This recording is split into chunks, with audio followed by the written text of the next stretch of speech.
Hi everyone. It's been a while since I've been on, but I do want to try to continue on the 23rd Psalm, verse number 3. We want to recap real quick verses 1 and 2, where and David tells us in verse number 1 that the Lord is his shepherd, he shall not want.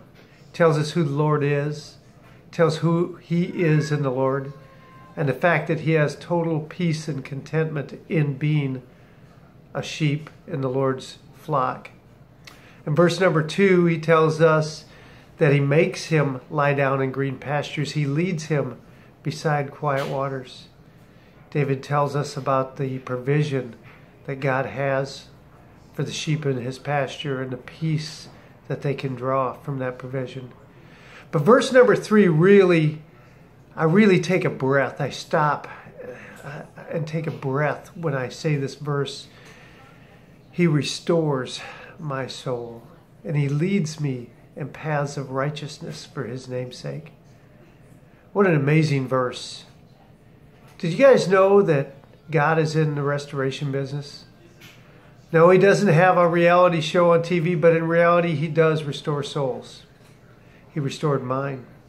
He restored David's, the author of the 23rd Psalm, which is really amazing that God would not only restore his soul, but call David a man after his own heart. When you look at the life of David, you look at what he had done, the different escapades that he had led, the mistakes that he had made. There were many, not the least of which would be murder, adultery, even with the wife of a loyal servant, one of the 100 of his mighty men that followed him, even when no one else would.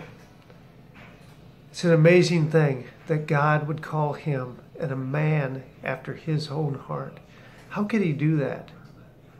Well, when Nathan the prophet came to David in the courtyard and confronted him about the adulterous affair that he had had, about the murder of his loyal friend, David had choices to make at that point. He could have banished Nathan from the kingdom. He could have had him put to death. He was the king. He could do anything he wanted. But instead of doing that, he raised his hand and he said, "It was me. I did this."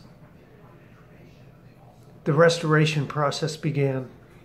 But instead of hiding what he did and running back into his castle, he went in and penned the 51st Psalm, an amazing psalm, where David tells us throughout that psalm, he cries out, he puts all of his sins out there for everyone to read, everyone to see.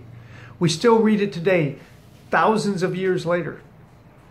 It's an amazing psalm where David comes to the Lord and he says, "Do not take your spirit from me." It is an amazing psalm, and that is why God calls David a man after his own heart. Not because he wrote something, but because within the writings that he did, there was total and complete repentance of his sins. That is how God can restore you. That's how he restored me. Through the repentance, the turning away from a sinful life, and the turning toward a loving and caring God. Fast forward into Romans chapter 5, verse 8.